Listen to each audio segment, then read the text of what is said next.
Sri Sai Satcharita, chapters 18 and 19. In the last two chapters, Hemadpant described how a rich gentleman aspiring for quick Brahmagyan was treated by Baba, and now, in these two chapters, he describes how Hemadpant himself was accepted and blessed by Baba, how Baba encouraged good thoughts and fructified them, and his teachings regarding self-improvement, slander, and remuneration for labor. Preliminary. It is a well-known fact that the Sadguru looks first to the qualification of his disciples and then gives them suitable instructions without settling their minds in the least, and leads them towards the goal of self-realization. In this respect, some say that what the Sadguru teaches or instructs should not be divulged to others. They think that the instructions become useless if they are published. This view is not correct. The Sadguru is like a monsoon cloud. He pours down profusely, that is, scatters widely his nectar-like teachings. These we should enjoy and assimilate to our heart's content, and then serve others with them without any reservation. This rule should apply not only to what he teaches in our waking state, but to the visions he gives us in our dreams. To quote an instance, Buddha Kaushika Rishi published his celebrated Ram Raksha Stotra, which he had seen in his dream. Ram Raksha Stotra is a collection of couplets to invoke the protection from Lord Ram. Like a loving mother forcing bitter but beneficial medicines down the throats of her children for the sake of their health, Sai Baba imparted spiritual instructions to his devotees. His method was not veiled or secret, but quite open. The devotees who followed his instructions got their object. Sadgurus like Sai Baba open our eyes of the intellect and show us the divine beauty of the self, and fulfill our tender longings of devotion. When this is done, our desire for sense objects vanishes. Twin fruits of Vivek, that is discrimination, and Vairagya, that is dispassion or non-attachment, come to our hands, and knowledge sprouts up even in the sleep. All this we get when we come in contact with saints, that is Sadguru, serve them and secure their love. The Lord, who fulfills the desires of his devotees, comes to our aid, removes our troubles and sufferings, and makes us happy. This progress or development is entirely due to the help of the Sadguru, who is regarded as the Lord himself. Therefore, we should always be after the Sadguru, hear his stories, fall at his feet, and serve him. Now, we come to our main story. Mr. Sathe. There was a gentleman named Mr. Sathe who had attained some publicity many years ago during Crawford regime, which was put down by Lord Ray, the governor of Mumbai. He suffered severe losses in trade. Other adverse circumstances gave him much trouble and made him sad and dejected. Being restless, he thought of leaving home and going out to a distant place. Man does not generally think of God, but when difficulties and calamities overtake him, he turns to him and prays for relief. If his demerits have come to an end, God arranges his meeting with a saint, who gives him proper directions regarding his welfare. Mr. Sathe had similar experience. His friends advised him to go to Shirdi, where so many people were flocking to get Sai Baba's darshan for getting peace of mind and the satisfaction of their wants. He liked the idea and at once came to Shirdi in 1917. Seeing Baba's form, which was like eternal Brahma, self-luminous, peerless and pure, his mind lost its restlessness and became calm and composed.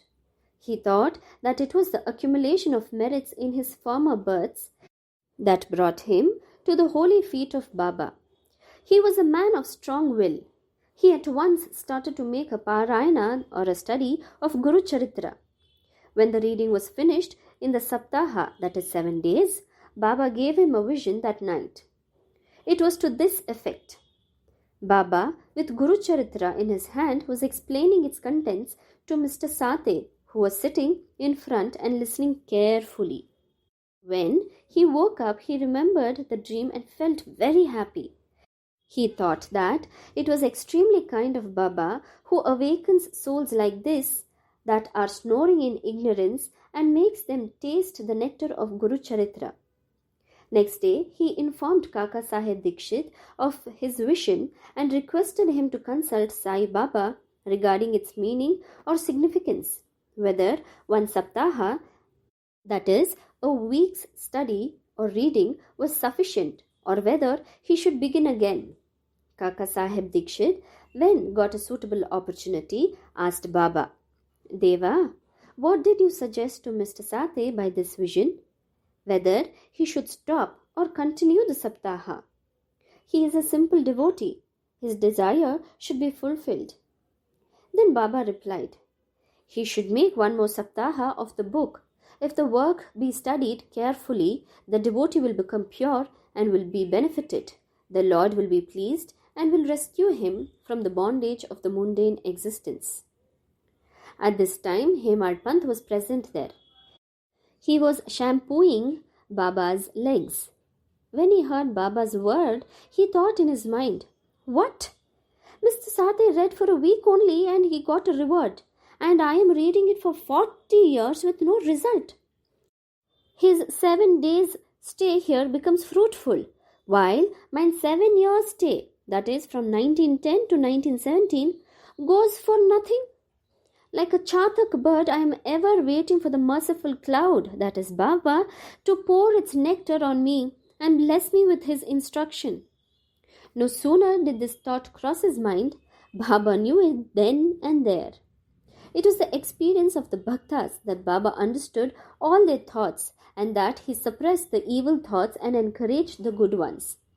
Reading Hemadpant's mind, Baba at once asked him to get up, go to Shama, get from him 15 rupees as dakshina, sit and chit-chat with him for a while and then return. Mercy dawned in Baba's mind, and so he issued this order. And who could disobey Baba's order? Hemadpant immediately left the masjid and came to Shama's house. He had just bathed and was wearing a dhotar. He came out and asked Hemadpant, how is it that you are here now? It seems that you have come from the masjid. Why do you look restless and dejected? Why are you alone? Please sit and rest, while I shall do my worship and return. In the meanwhile, you take pan bida, that is, leaves and betel nuts, etc. Let us then have a pleasant chat. After saying this, he went inside and Hemadpant sat alone in the veranda. He saw in the window a well-known Marathi book named Nath Bhagavat. This is a commentary by the Saint Eknath on the 11th skanda of the bigger Sanskrit work, the Bhagavat. At the suggestion or recommendation of Sai Baba, Mrs. Bapu Sahib Jog and Kaka Sahib Dikshit read Bhagavad Gita daily with its Marathi commentary named Bhavarata Deepika or Dhyaneshwari, that is, a dialogue between Krishna and his friend devotee Arjun, and Nath Bhagavat, a dialogue between Krishna and his servant devotee Uddhav, and also Eknath's other big work, that is, Bhavarta Ramayana.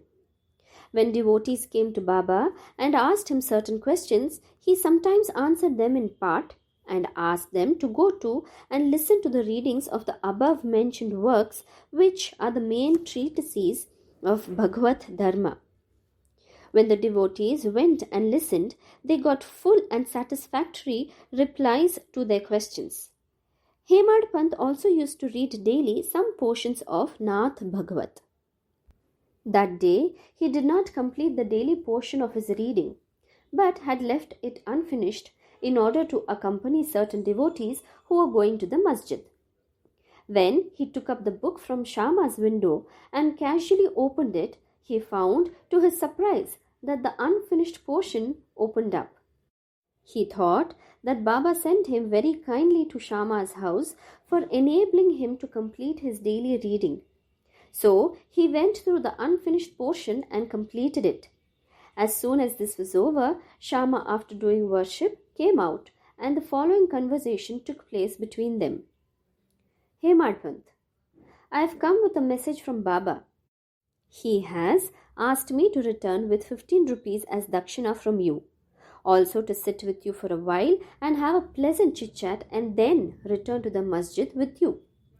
Shama, with surprise, I have no money to give. Take my 15 namaskars, that is prostrations, in lieu of rupees as dakshina to Baba. Hemadpant, all right, your namaskars are accepted. Now let us have some chit-chat. Tell me some stories and leelas of Baba which will destroy our sins. Shama, then sit here for a while. Wonderful is the sport or the leela of this god. You know it already. I am a village rustic, while you are an enlightened citizen. You have seen some more leelas since you were coming over here. How should I describe them before you? Well, take these leaves, betel nut and chuna, and have the pan bida while I go in, dress myself and come out. In a few minutes, Shama came out and sat talking with Hemadpant. He said, the leela of Baba is inscrutable. There is no end to his leelas. Who can see them? He plays or sports with his leelas, still he is beyond or unaffected by them. What do we rustics know? Why does not Baba himself tell stories? Why does he send learned men like you to fools like me? His ways are inconceivable. I can only say that they are not human. With this preface, Shama added, I now remember a story, which I shall relate to you. I know it personally. As a devotee is resolute and determined, so is Baba's immediate response. Sometimes Baba puts the devotees to severe test and then gives them Upadesh, that is, instructions. As soon as Hemadpant heard the word Upadesh, as if a flash of lightning crossed through his mind, he at once remembered the story of Mr. Sathe's Guru Charitra reading and thought that Baba might have sent him to Shama in order to give peace to his restless mind. However, he curbed this feeling and began to listen to Shama's stories. They all showed how kind and affectionate Baba was to his devotees. Hemadpant began to feel joy on hearing all these. Then Shama began to tell the following story. Mrs. Radha Bai Deshmukh. There was an old woman by name Radha Bai. She was the mother of one Kashaba Deshmukh. Hearing Baba's fame, she came to Shirdi with the people of Sangamner. She took Baba's darshan and was much satisfied. She loved Baba intimately and resolved in her mind that she should accept Baba as her guru and take some Upadesh from him. She determined to fast herself unto death as long as Baba did not accept her and give her any Upadesh or mantra. She stayed in her lodging and stopped taking any food or water for 3 days. I was frightened by this ordeal of the old woman and interceded with Baba on her behalf. I said, Deva, what is this you have started? You draw so many persons here. You know that old lady. She is very obstinate and depends on you. She has resolved to fast unto death if you don't accept and instruct her. If anything worse happens, people will blame you and say that Baba did not instruct her and, in its consequence, she met her death. So, take some mercy on her, bless her and instruct her. On seeing her determination, Baba sent for her and made her change her mind by addressing as follows. O mother, why do you have to subject yourself to unnecessary tortures? You are my mother and I am your child. Take pity on me and hear me through. I tell you my own story, which, if you listen carefully, will do you good. I had a guru. He was a great saint and most merciful. I served him long, very long, still he would not blow any mantra into my ears. Mantra is a secret formula. I had keen desire never to leave him, but to stay with him and serve him, and at all costs receive some instructions from him. But he had his own way. He first got my head shaved and asked me for 2 paise as dakshina. I gave the same at once. You may say that as my guru was perfect, why should he ask for money, and how should he be called desireless? The reply is that he never cared for coins. What had he to do with them? His 2 paises were 1. Firm faith, and 2. Patience. I gave these 2 paises to him and he was pleased. I resorted to my guru for 12 years. He brought me up. There was no dearth of food and clothing. He was full of love, or say, he was love incarnate. How can I describe it? He loved me most. Rare is a guru like him. When I looked at him, he seemed as if he was in deep meditation, and then we both were filled with bliss. Night and day I gazed at him with no thought of hunger and thirst. Without him I felt restless. I had no other subject to meditate, nor any other thing than my guru to attend. He was my sole refuge. My mind was always fixed on him. This nishta, or firm faith, is 1 paisa of dakshina.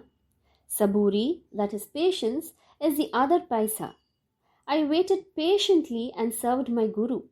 This saburi will ferry you across the sea of this mundane existence. Saburi removes all sins and afflictions, gets rid of calamities in various ways, and casts aside all fear and ultimately gives you success. Saburi is the mine of virtues, consort of good thought. My guru never expected any other thing from me. He never neglected me, but protected me at all times. I lived with him and was sometimes away from him. Still, I never felt the absence of his love. He always protected me by his glance, just as a mother tortoise feeds her young ones, whether they are near her or away from her on the other side of the bank, by her loving glances. O mother, my guru never taught me any mantra, then how shall I blow any mantra in your ears? Just remember that Guru's tortoise-like loving glance gives us happiness. Do not try to get mantra or Upadesh from anybody.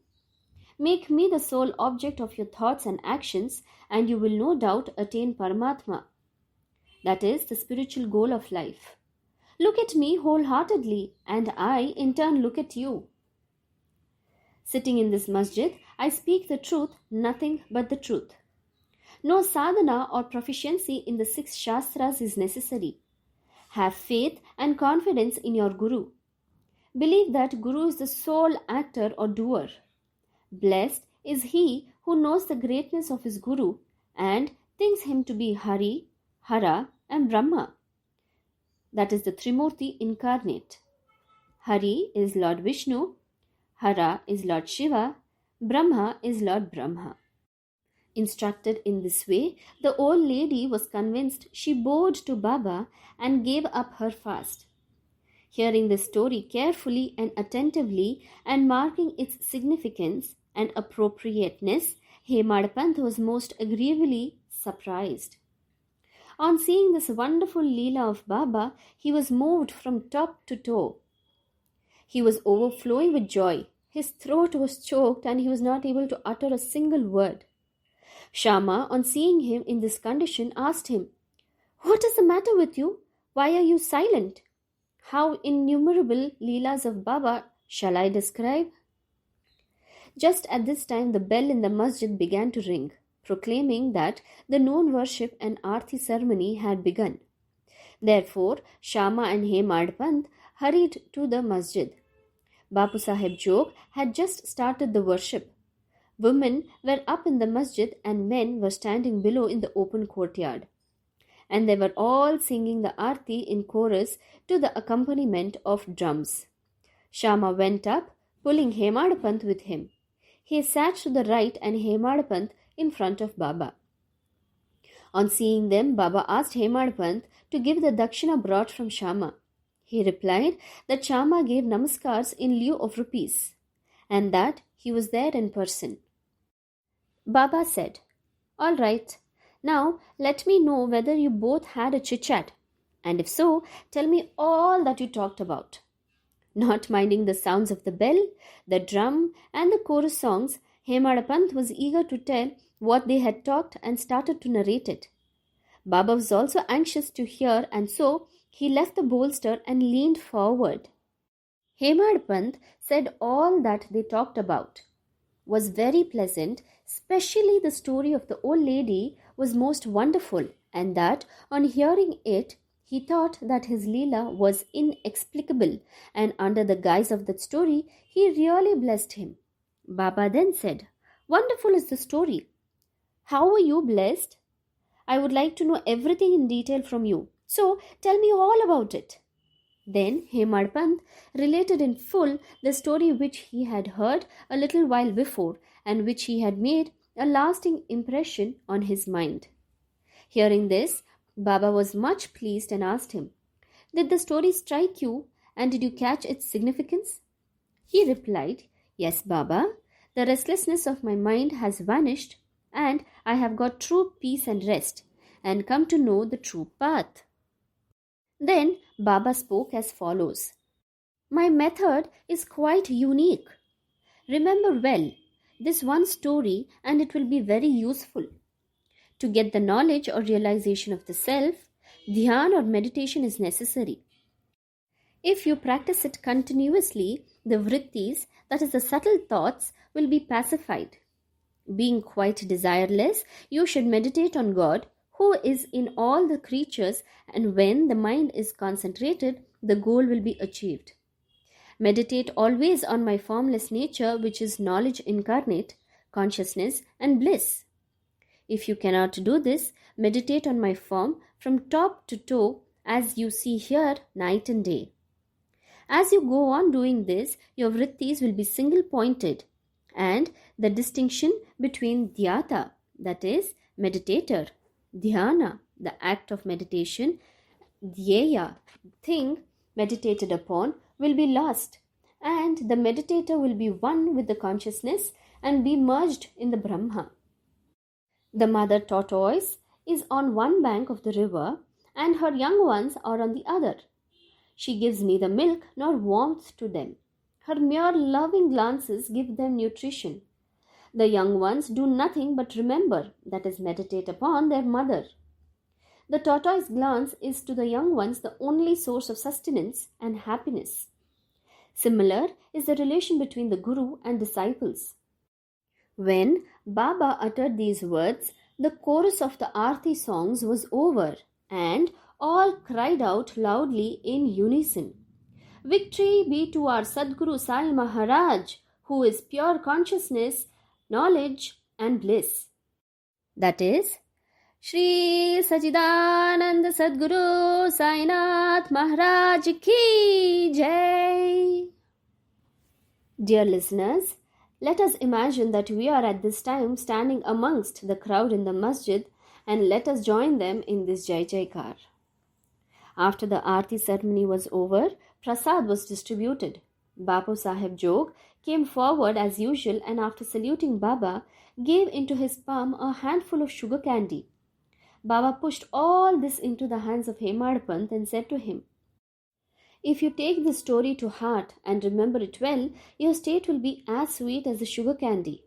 All your desires will be fulfilled and you will be happy." Hemadpant bowed down to Baba and implored, "Do favor me like this, bless and protect me always." Baba replied, "Hear this story, meditate on it and assimilate its spirit. Then you will always remember and meditate on the Lord, who will manifest himself to you." Dear listeners, Hemadpant got prasad of sugar candy, and we now get the prasad of sugar candy or nectar of this story. Let us drink it to our heart's content, meditate on it and assimilate it, and be strong and happy by Baba's grace.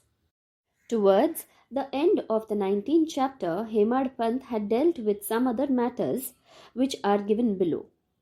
Baba's advice regarding our behavior. The following words of Baba are of general welfare and invaluable. If they are kept in mind and acted upon, they will always do you good. Unless there is some relationship or connection, nobody goes anywhere.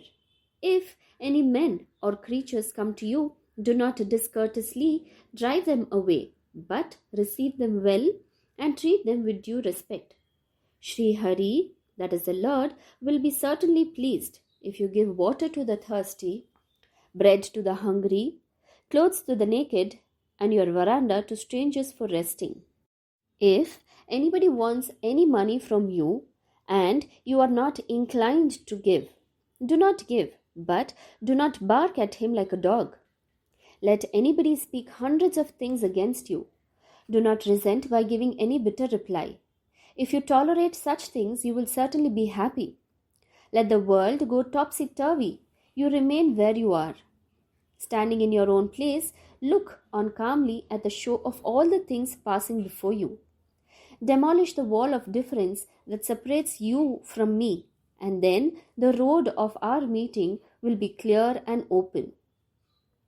The sense of differentiation as I and thou is the barrier that keeps away the disciple from his master, and unless that is destroyed, the state of union or atonement is not possible.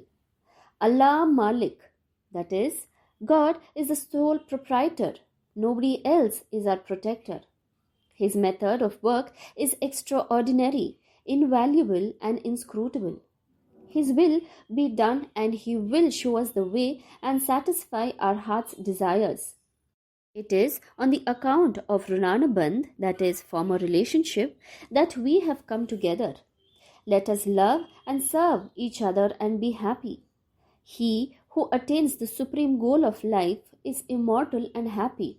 All others merely exist, that is, live so long as they breathe. Encouraging good thoughts of fruition. It is interesting to note how Sai Baba encouraged good thoughts. You have to surrender yourself completely to him with love and devotion, and then you will see how he helps you throughout. Some saint has said that when you get a good thought immediately after awakening from sleep, and if you develop the same afterwards during the day, your intellect will be unfolded and your mind will attain calmness. Hemadpant wanted to try this. On one Wednesday night before going to bed, he thought, tomorrow is Thursday, an auspicious day, and the place, that is Shirdi, is so holy. So let me pass the whole day in remembering and celebrating the Ram Nam. And then he slept off. Next morning, when he got up, he remembered without any effort the name of Ram and was much pleased.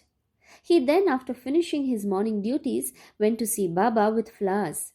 When he left Dikshitwada and was passing by Bhutiwada, that is the present Samadhi Mandir, he heard a beautiful song, and that was being sung nicely by one Aurangabadkar in the masjid before Baba. The song was Guru Kripajan Payo Mere Bhai, etc. by Eknath, in which he says he got collyrium in the form of his Guru's grace, which opened his vision and made him see Ram in and out, in sleep, dream, and waking state, and everywhere. There were so many songs, but why was this song particularly chosen by Aurangabadkar, a devotee of Baba? Is this not a curious coincidence arranged by Baba to amplify the determination of Hemadpant to sing unceasingly Ram Nam during the day? All saints agree and lay stress upon the efficacy of uttering Ram's name, that is, God's name, in fulfilling the ambitions of the bhaktas and in protecting and saving them from all calamities. Variety in Upadesh. Slanderer condemned. Sai Baba required no special place nor any special time for giving instructions. Whenever any occasion demanded, he gave them freely. Once it so happened that a bhakta of Baba revealed someone behind his back before other people. On leaving aside merits, he dwelt on the faults of his brother and spoke so sarcastically that the hearers were disgusted. Generally, we see that people have a tendency to scandalize others unnecessarily, and this brings on ill feelings. Saints see this scandal in another light. They say that there are various ways of cleansing or removing dirt, that is, by means of water and soap, etc. But a scandal monger has got a way of his own. He removes the dirt that is the faults of others by his tongue. So, in a way, he obliges the person whom he reveals, and for this he is to be thanked. Sai Baba had his own method of correcting the scandal monger. He knew by his omniscience what the slanderer had done, and when he met him at noon near the Lendi, Baba pointed out to him a pig that was eating filth near the fence and said to him, "Behold, how, with what relish it is gulping filth. Your conduct is similar. You go on reveling your own brethren to your heart's content. After performing many deeds of merit, you are born as a human. And if you act like this, how can Shirdi help you in any way?" Needless to say that the Bhakta took the lesson to his heart and went away. In this way, Baba went on giving instructions whenever necessary. If these are born in our minds and acted upon, the spiritual goal, that is the realization, is not very far off. There is a proverb which says, "If there be my Hari, that is Lord, he will feed me on my cot." This proverb is only true in respect of food and clothing. But if anyone believing this sits idle and does nothing in spiritual matters, he will be ruined. One has to exert himself to his utmost for attaining self-realization. The more he endeavors, the better for him. Baba said that he was omnipresent, transcending land, air, world, light in heaven, and that he was not localized. To remove the misunderstanding of those who thought that Baba was only his body, 3 cubits and half in length, he incarnated himself in this form, and if any devotee meditated on him day and night with complete self-surrender, he experienced complete union with him, like sweetness and sugar, waves and sea, eye and its sight. He who wants to get rid of the cycle of births and deaths should lead a righteous life with his mind calm and composed. He should not speak harshly to anyone so as to hurt him. He should always engage himself in good actions, should do his duties and surrender himself heart and soul to him. He need not then be afraid of anything. He who trusts him entirely, hears and expounds his leelas and does not think of anything else is sure to attain self-realization. Baba asked many to remember his name and to surrender to him, but to those who wanted to know who they were, he advised Shravan, that is study, and Manan, that is contemplation. To some he advised remembering God's names, to others hearing his leelas, to some worship of his feet, to others reading and studying Adhyatma Ramayana, Dhyaneshwari and other sacred scriptures. Some he made sit near his feet, some he sent to Kandoba's temple, and some he advised the repetition of the 1,000 names of Vishnu, and some the study of Chandogya Upanishad and Gita. There were neither any limit nor any restrictions to his instructions. He gave in person or by vision and dreams. To someone addicted to drink, he appeared in his dream, sat on his chest, pressed it and left him after he gave a promise not to touch liquor anymore. To some, he explained some mantras like Gurur Brahma in dreams. To some devotee who was practicing Hatha Yoga, he sent word that he should leave off Hatha Yoga practices, sit quiet and wait, that is Saburi. It is impossible to describe all his ways and methods. In ordinary worldly dealings, he set examples by his actions, one of which is given below. Remunerations for labor. One day at noon, Baba came near Radha Krishna Mai's house and said, "Bring me a ladder." Some men brought it and set it against the wall of the house, as directed by Baba. He climbed up on the roof of Vaman Gondorkar's house, passed over the roof of Radha Krishna Mai's house, and then got down from the other corner. What object Baba had, none could know. Radha Krishna Mai was at that time shivering with malaria. It may be to drive off that fever that he may have gone up there. Immediately after getting down, Baba paid 2 rupees to the persons who brought the ladder.